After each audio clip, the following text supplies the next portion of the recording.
I got work to do. Come on. I got work In to you go. Listen, bitch, you wanna pay the bills around here? Fucking stab you. Alright?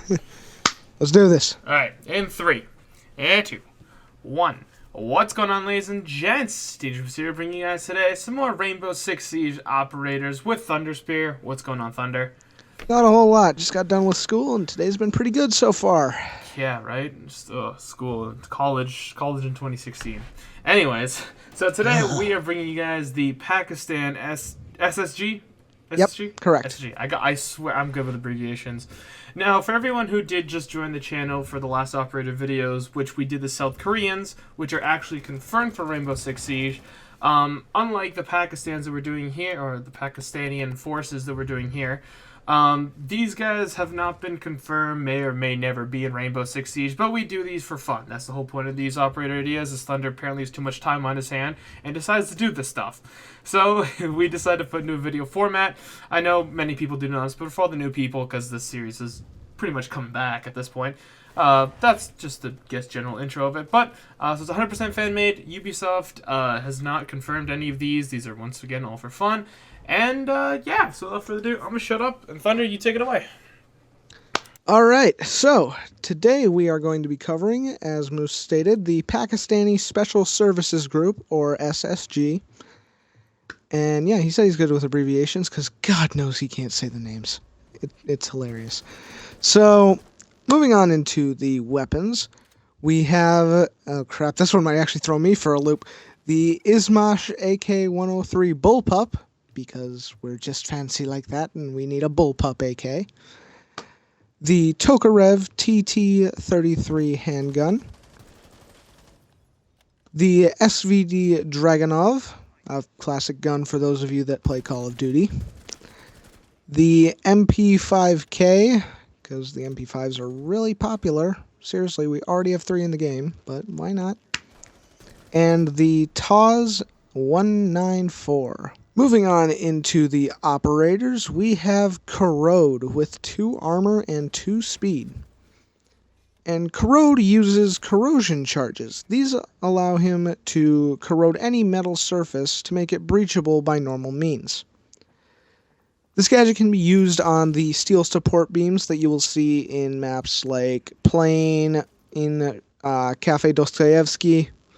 It's basically the beams along the floor that prevent you from just dropping down on the defenders. Steel-plated windows and garage doors, like those in Bartlett University. And also, they can melt through wall reinforcements, should you need it in a pinch. However, he does still need a teammate with a breaching tool to enter the weakened area. This does not outright make a hole for you to go through. You still need some sort of breaching device. And these devices are placed and do need to be triggered after placement, like a breaching charge or a thermite charge. And this does emphasize teamwork, as you need to have a teammate with a breaching gadget, as he does not come with one on his own. And it can result in surprise ambushes from previously inaccessible areas. And Fuse cannot use his cluster charge on corroded sections in light of his recent buff. He's already terrifying enough as it is. And when the charge takes effect, the metal turns brown and rusted, giving the defenders some forewarning of where the charge will affect. So they won't just all of a sudden have the ceiling explode in on them and you have attackers dropping in from where there is no hatch. So they do at least get some warning. And Corrode is an attacker. Next up, we have Boomer with 2 armor and 2 speed. And Boomer uses a larger drone, like Twitch, but his packs a more dangerous surprise. His drone can be detonated instantly via button press, and will incapacitate defenders that are close enough. This can be very useful for taking out someone who is trying to, as the community dubs it, bandit juggle. This can allow his team to not only destroy what devices are there, such as bandits' batteries, as well as neutralizing any defenders close to the blast, aka bandit. And Boomer is an attacker. Next up, we have Shrapnel with 2 armor and 2 speed. And Shrapnel is more of an ambush defender, however he is not a trap defender per se. His device can be thrown onto walls like a nitro cell to send shrapnel flying to damage enemies on the other side. This can be negated by shields, as the shrapnel will only damage fleshy targets, as it's not very good against metal. And this is very useful in conjunction with pulse or frost, as the enemies are either unsuspecting or incapable of dodging the attack. And shrapnel is a defender. Next up, we have Trigger, with 3 armor and 1 speed. Trigger is a fairly powerful defender because of his gadget. His Sonar Mortar is very effective at locking down an area. Unidentified targets, such as attackers, can trip these charges, which inform Trigger of the direction the signal came from, basically saying, hey, I've got movement on the other side of this surface. You can go ahead and activate me and I will shoot it. So these are good for locking down trap doors, as there's really not too many other places that they can go. And also as any attackers that go to plant a breach charge can be eliminated by a quick activation of the mortar round. Excuse me. Placing these on walls across from doors can stop door breaches and anybody who goes to run up and break a barricade. However, attackers with quick reflexes can evade these projectiles, and IQ is capable of seeing them through these walls and can destroy them. And these charges are momentarily disabled by Thatcher, but are not destroyed by Thatcher. And Trigger carries 1 device and must manually fire it. It only carries 1 round. So this means that Trigger must be attentive and strategic with the placement of his device. And this device does allow for some slight swivel capability, allowing you to hit targets that aren't fully centered in its sights, but it's a very small degree of change. Like, they're not going to be moving like all the way to the other side of the room and it'll follow them. It's literally only going to follow them like a foot or 2. So, as I've said, not a whole lot of swivel. And Trigger is a defender. Next up, we have EOD with 2 armor and 2 speed. EOD is a bomb defusal specialist, allowing for a backup method to defuse a bomb, as his EOD bot acts basically as a secondary diffuser that you can just drive to the bomb. His EOD bot can destroy placed explosives, and it is actually not affected by jammers. And as I've mentioned, it can also defuse bombs. If EOD is destroyed, the EOD bot, while it is diffusing, and it can be destroyed by normal means as you would destroy a drone while it is diffusing, so be aware of that.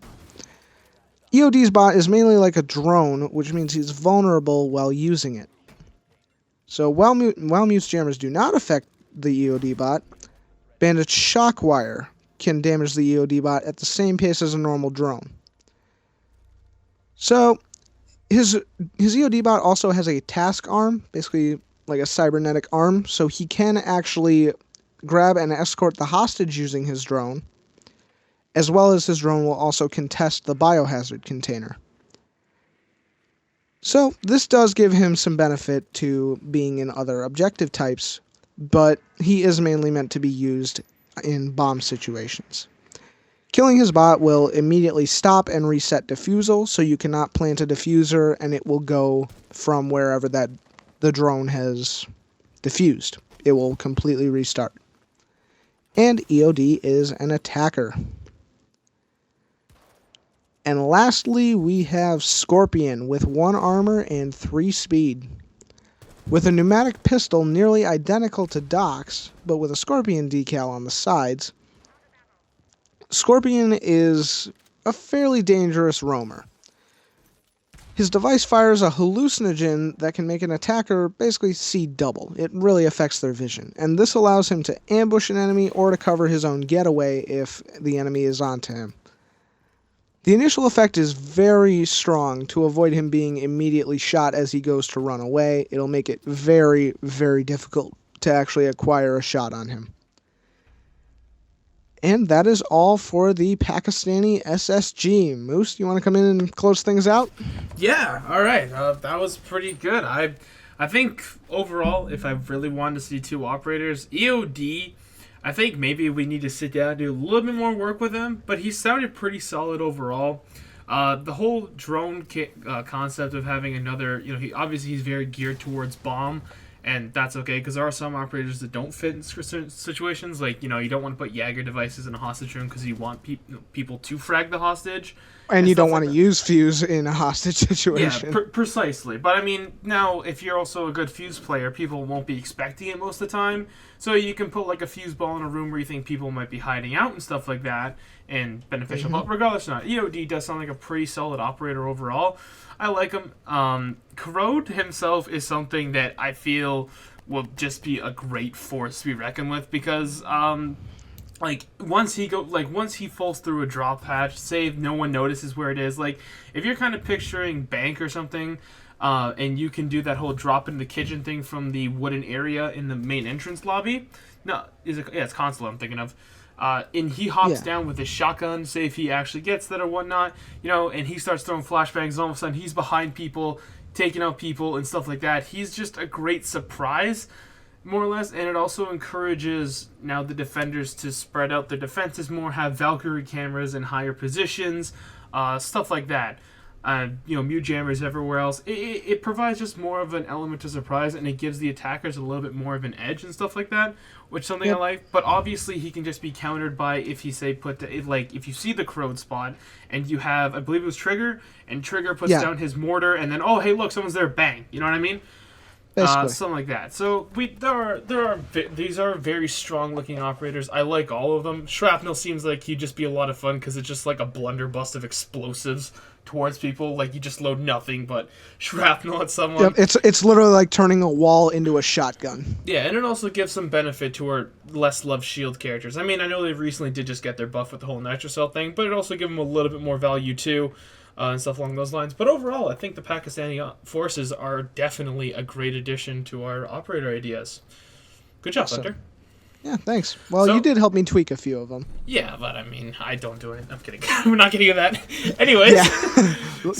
Let's leave that can of worms welded shut. Yeah. So that's going to wrap it up for today's, guys. The end cards should be coming up soon, so make sure you guys do subscribe if you guys are interested in seeing the rest of our fan-made operators. I don't think we have too many left, but we do have some left. If you guys haven't already, one of the little boxes you click will be the playlist of the rest of the operator ideas, and then the other will just be a recommended video from YouTube, I suppose.